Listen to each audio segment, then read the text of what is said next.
La Ciudad de México presume de ser una de las capitales más modernas y llenas de movilidad, con mucho transporte público, metrobús, cablebús, etcétera, pero que no logra resolver la congestión y el tráfico eterno. Los trayectos son pues un poco complicados por algunas reparaciones o incluso por la misma movilidad del transporte. 4 horas de mi vida diaria se van en transporte público. O sea, es demasiado y a veces más cuando el metro no sirve. Pero a ver, entonces se están generando más proyectos para mejorar la viabilidad, el tráfico infernal en esta ciudad, o se están generando solamente ideas y proyectos en vano que están generando aún más caos. Bueno, la ciudad ya no nos presta para hacer más líneas, ya estamos saturados, ya somos más. La mayor parte de la población en Ciudad de México se mueve en transporte público y es deplorable cómo está el transporte público. Las líneas del metro son una basura y otro tipo de cosas, ¿no? Hoy estamos en la Ciudad de México, donde vamos a estar debatiendo sobre viabilidad, megaproyectos en la ciudad, también qué tan rentables son obras que de verdad le van a dejar algo a la gente o son megaproyectos que al final se quedan en la nada. Pongamos las cartas sobre la mesa. Hubo un divorcio entre el tema de la planeación territorial y los usos de suelo. Finalmente es qué puedo construir. Es bienvenida toda esa infraestructura.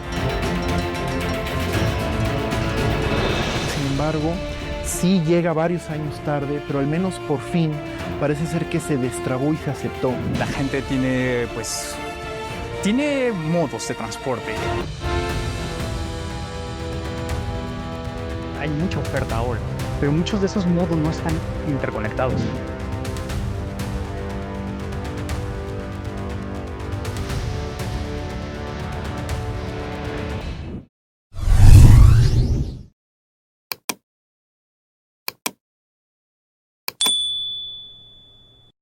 Bueno, bienvenidos a Cartas sobre la Mesa. A ver, el gobierno está tratando de, obviamente, generar cambios de infraestructura, en viabilidad.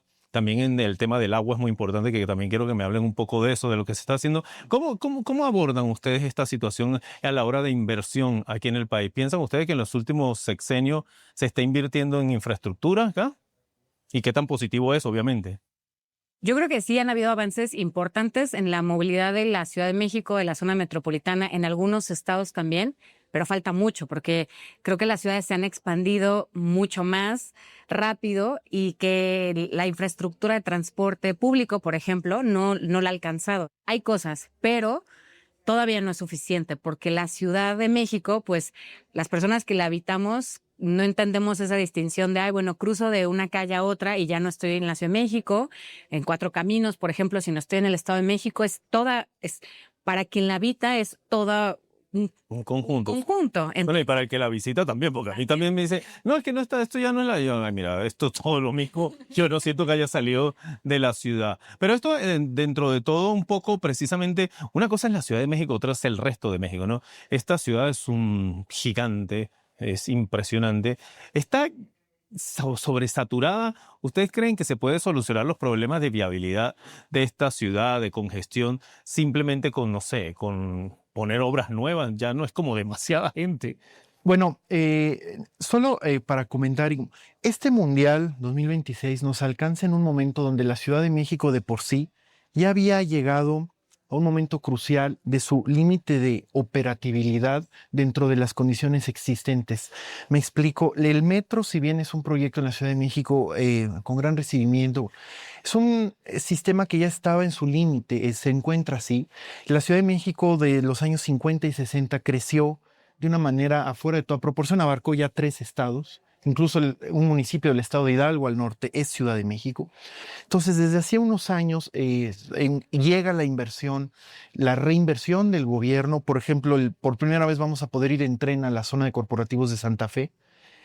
Es bienvenida toda esa infraestructura, sin embargo, sí llega varios años tarde, pero al menos por fin parece ser que se destrabó y se aceptó. Y en ese caso de Santa Fe, de lo poco que yo conozco la Ciudad de México, precisamente, más que nada también es un problema de planificación, porque hasta donde yo siempre entendí, Santa Fe tenía una sola vía de entrada y de salida, o sea, ahí no había para más nada, y por eso se armaban unas colas y unas trancas espectaculares en horas pico, porque era entrar o salir por esa zona y no hay más. Ahora tiene 2. Eso bueno. es todo lo que tiene. Ahora ¿no le lanzaron un cablebús de la cosa? ¿O qué? El cablebús que no llega estrictamente a la zona de corporativos, pero sí ayuda, y sobre todo con la llegada del tren, la rehabilitación de la línea 1, que es la línea más antigua, es de 1968, y van a ampliar la línea 12. Parece ser que está avanzando en términos de movilidad por fin. El complejo sistema que existía no solo al poniente de la ciudad, sino esta situación de que el vehículo como elemento primario simplemente ya no es posible en la Ciudad de México. Es un tema de espacio, es un tema del aire de la ciudad. Y por último, el transporte público siempre es mucho más eficiente para movilizar a las personas. Pero hay un poco, la pregunta un poco ahí es como que, ¿qué hace falta en realidad? ¿Es un tema de mantenimiento, o sea, darle mantenimiento a lo que ya está o de expandirlo, o las dos cosas al mismo tiempo? Yo creo que son las dos cosas. Coincido con mis colegas que ha habido muchos avances en términos de movilidad, de transporte. Sin embargo, la parte de infraestructura no solamente es construir, se debe pensar en un mantenimiento y deben estar ligados también a los planes de desarrollo urbano y los programas de movilidad. Y en ese sentido, pues también se genera una inseguridad. ¿Por qué? Porque la gente no confía en el transporte público. Entonces, la gente tiene modos de transporte, hay mucha oferta ahora, pero muchos de esos modos no están interconectados, es decir, esa intermovilidad, esa interconectividad, intermodalidad no está funcionando todavía 100%. Creo que también hay otro problema muy importante que vendría siendo la caracterización de los usuarios, porque todavía existe una hegemonía del automóvil y las personas que hacen también estos programas no consideran a los otros usuarios que son muy nuevos. A partir de la pandemia, pues ya mucha gente se desplaza en patinete eléctrico, en patines, en patineta. Bicicleta, En ¿no? bicicleta, no, la bicicleta ya siempre ha estado. Y pues, ¿qué Sí, pasa? pero yo veo Claro. ¿cómo le llaman ustedes? La ciclovía, La ciclovía, claro. ciclovía, pero La a ver, activista también. hay, por ejemplo, en ese caso de la ciclovía, nos falta un poco también de abordaje cultural, es decir, yo no me monto en una bicicleta, andar en esta calle ni loco, como de la manera que manejan, a ver si en un mal cruce no respetan, claro, es que es un detallito, ¿no? Como que yo vengo en la ciclovía y entonces el que viene por aquí no respeta las señales de tránsito y ¡boom! Hasta ahí ya llegaste. Entonces, ¿cómo implementar precisamente ese juego cultural y enseñarle a la gente que, bueno, que van a haber ciclovías, vías para patinetas, patines eléctricos? ¿Hasta qué punto se puede concientizar? Incluso los mismos autobuses, ¿no? Que veo que hay líneas para los buses, pero que, bueno, poco se respetan a veces porque yo veo esos carros metidos en esas líneas. Muchas veces es a partir de la infraestructura que tú puedes educar. ¿Cómo? Pues obviamente si hay un ciclocarril que está confinado, y el confinamiento es el adecuado, pues hace que un automovilista, aunque quisiera entrar, no pueda. Otra que tiene que ver pues también con que sí hayan reglamentos y además sanciones, ¿no? Estaban las fotomultas, se migra en la Ciudad de México en específico a las fotocívicas, pero el que sí haya un reglamento y se sancione, pues eso también ayuda.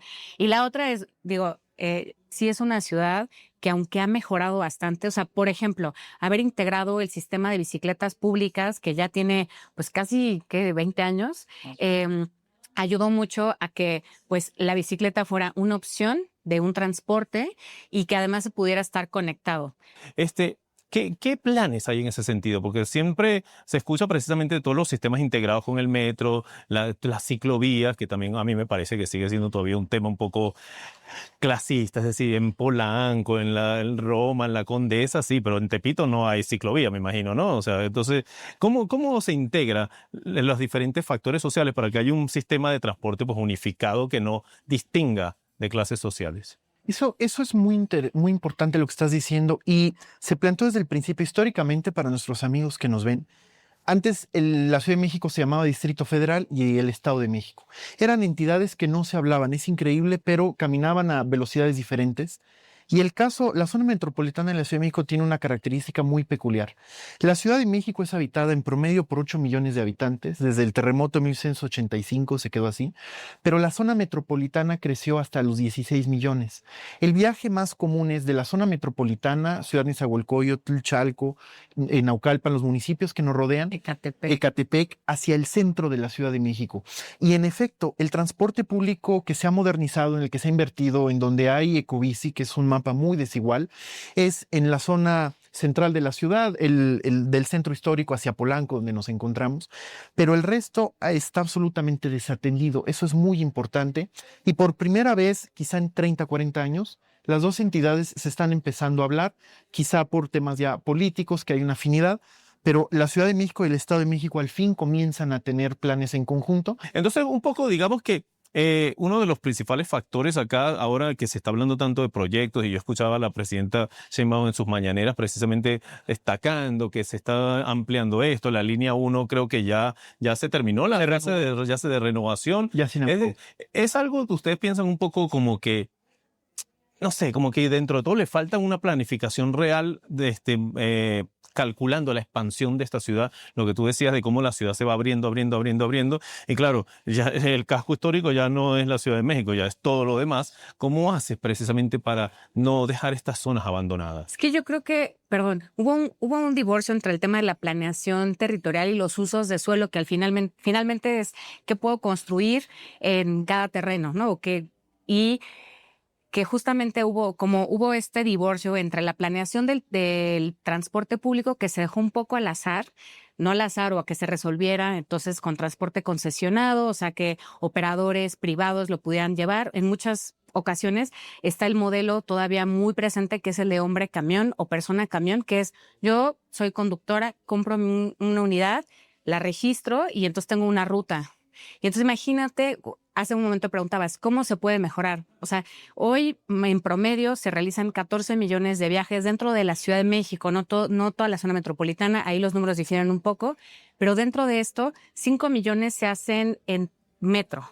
El metro es una tarifa muy subsidiada y el metro sí es la columna vertebral de la movilidad de esta ciudad, pero casi 6 millones se hacen en este transporte concesionado. En muchos casos lo que han hecho de manera pues lenta, porque es muy complejo, es hacer que se hagan empresas por corredores de transporte. Entonces, organizar a 200 personas que cada una tenía su camión y lo operaba en diferentes modalidades, a veces pagándole a un chofer y pidiéndole una cuota mínima. Entonces, este esquema operacional de lograr integrar por empresa cada uno de los corredores va avanzando, se ve en todo el país, se ve en el Estado de México, pero es lento porque requiere mucha negociación, porque también el tema del transporte se convierte en algo neurálgico y también político, ¿no? O sea, Ahí viene un poco otra vez el tema de presupuestos, ¿no? Porque claro, por ejemplo, hablando con la gente en la calle, uno se da cuenta que también hay otras necesidades que de todos estos proyectos que se han anunciado, pues bueno, cuesta mucho definir en la balanza qué es lo más importante, ¿no? Otro de los grandes temas de la ciudad y del país ha sido todo el tema del agua.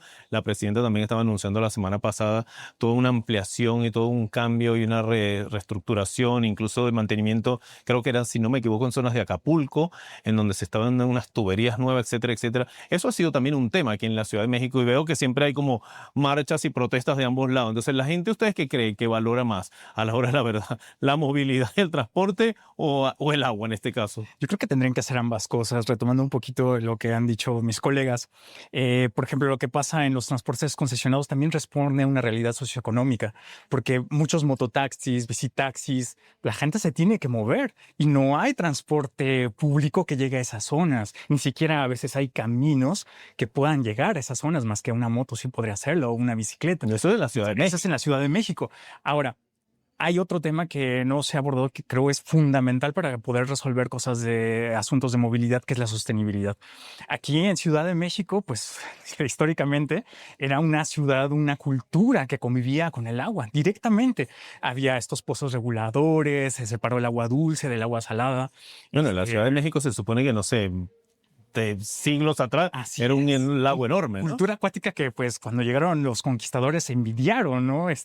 Fue obra maestra de Durero, que jamás vino, hizo muchos grabados y estaba impresionado con todo esto. ¿Y qué pasó? Llegamos y sepultamos toda el agua. Entonces, esa cultura tiene que regresar nuevamente. ¿Y cómo se hace? Pues bueno, ya ha habido algunos programas sobre captación de lluvia, y incluso ha habido programas pues públicos sobre eso, pero todavía no se tiene esa cultura. Yo creo que tiene que ser ambas cosas porque van relacionadas. ¿Por qué tendríamos que, por ejemplo, hacer un transporte masivo, invasivo en las cuencas pluviales o, por ejemplo, en ríos y zonas? Río Churubusco está entubado y ahí pasa una gran vialidad.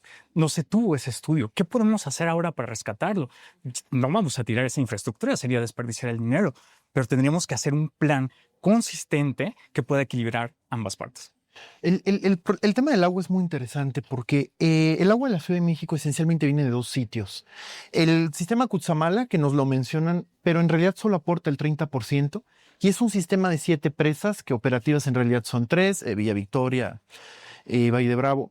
Es un sistema muy costoso, muy complejo y muy extractivo porque Cutzamala saca el agua inicialmente desde Michoacán y la arrastra hacia el Estado de México, al poniente de la ciudad.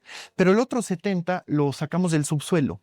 Eso sigue generando hundimientos a tal punto que Metro Pantitlán tiene un hundimiento registrado de 40 centímetros al año. Pero esa es la historia de la catedral, es la cosa, ¿no? Que la catedral se está hundiendo. Aunque la catedral trae un hundimiento de 3 centímetros al año, es como una esponja.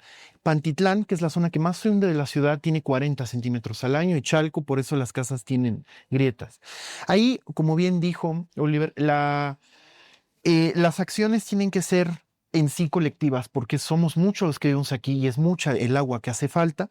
Primero, ¿qué hicieron otras ciudades en el mundo? Por ejemplo, Seúl, redrenajear para que el agua de lluvia no se mezcle con el agua de desecho y se vaya por el mismo sistema.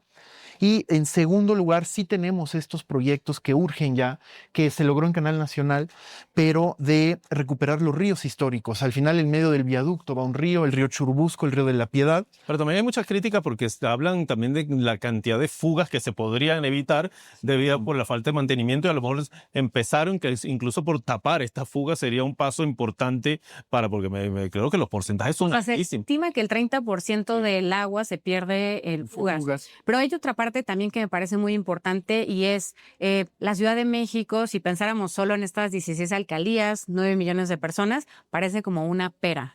Todo el sur de la ciudad es suelo de conservación. Entonces, hay varias iniciativas de proteger el suelo de conservación porque al final, pensando en que, lo voy a sobresimplificar, que es como una esponja, se necesita pues recargar de alguna manera. Entonces, es una ciudad así magnífica porque tenemos barrios y pueblos originarios. Tenemos, por ejemplo, sitios Ramsar. Al sur de la ciudad, en Tláhuac, Xochimilco, Milpalta, hay sitios Ramsar que hay que proteger. Entonces, es esto de sí invertir en infraestructura, sí mejorar para que no hayan tantas fugas, entender que cada gota que sustraemos del subsuelo va a tener unas implicaciones muy importantes desiguales, porque claramente hay digamos, geológicamente es distinto el oriente de la ciudad. Pero a ver, sin ser muy fatalista, ni Nostradamus, ni nada de esto, pero y pensando que siempre en América Latina tenemos una mente cortoplacista en donde siempre estamos buscando resolver los problemas de hoy y de mañana, por si acaso, y el que ya piensa en pasado mañana es demasiado futurista. No, todo este panorama que me están contando precisamente de dónde surgió la Ciudad de México, sabemos que es una zona sísmica importante. Debería desde ya, es una agenda pequeña, pero que ya debería haber una política de Estado de que, hombre, vamos a ver cómo empezamos a mover a la gente aquí, porque esto un día va a pasar. Los proyectos de descentralización llevan 50 años. La prueba es cuando el INEGI se fue a Aguascalientes, por ejemplo. Que el problema es que en México había hay una serie de ciudades alrededor, como lo son Querétaro, Puebla, que hace 50 años eran pequeñas. Sin embargo, ellas han tenido su propio desarrollo, y la centralidad de la Ciudad de México también ha generado que muchas de las decisiones de este país se tomen aquí con la visión de la oficina de Avenida Juárez, no de los miles de kilómetros de costa que tenemos. Y solamente para abonar, porque existe un proyecto muy interesante que iba a ser un gran aeropuerto, que es muy polémico, el aeropuerto de Texcoco. No se hizo el aeropuerto, y quizás sin querer, pero se acabó haciendo un gran suelo al oriente de la ciudad, que ya existía, pero que es de los pocos donde realmente ya es área natural. Se está protegiendo el suelo de la incursión del concreto, que es esencialmente un aeropuerto. y se formó un lago, de alguna manera histórico a lo que ya existía, y están llegando especies de aves que hace 200 años no se veían en la cuenca.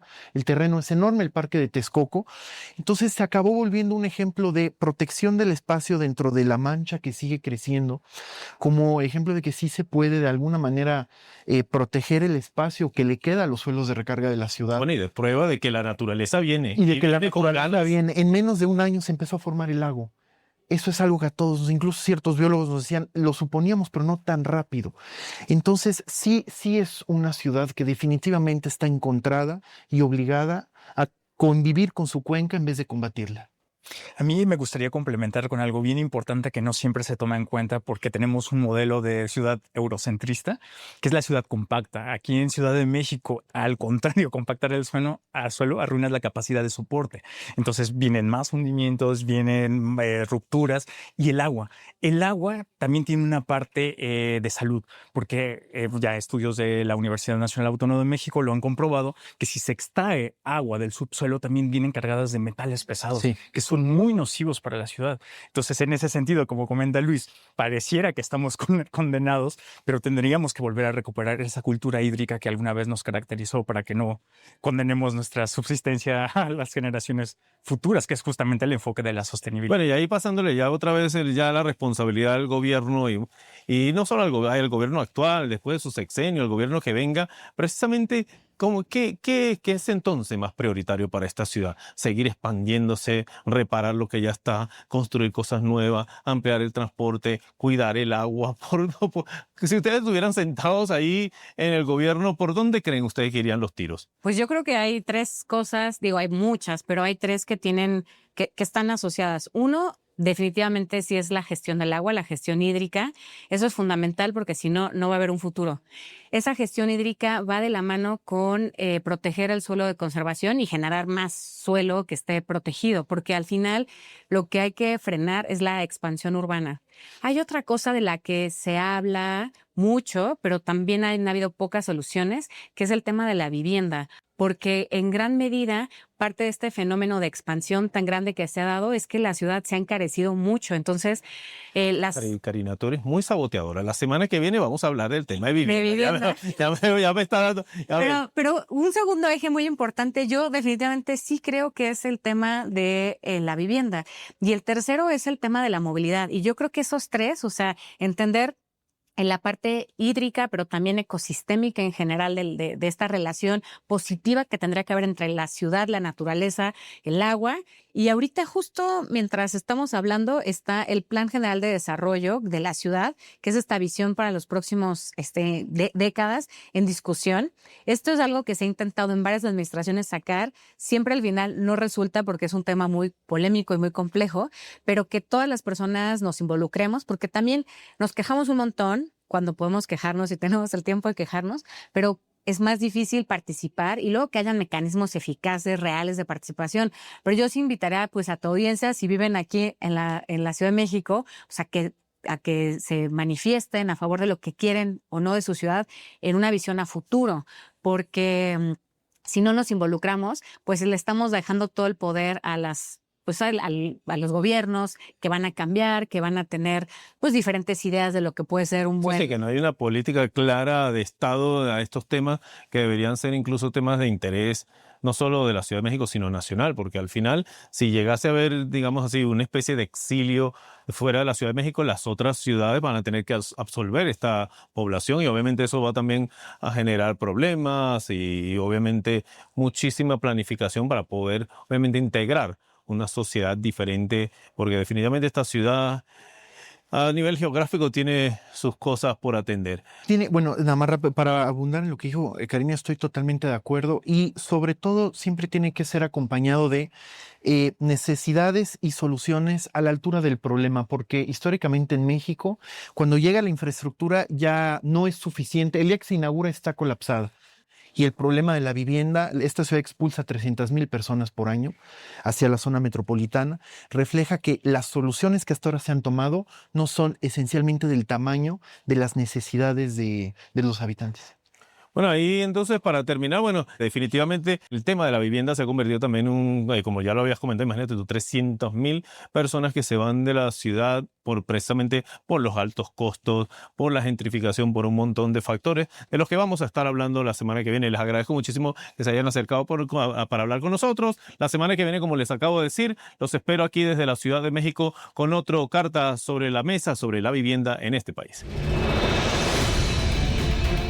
Creo que con lo que tenemos podríamos hacer bastante en movilidad, pero en algunos casos sí se requeriría ampliarlos o incluso crear rutas.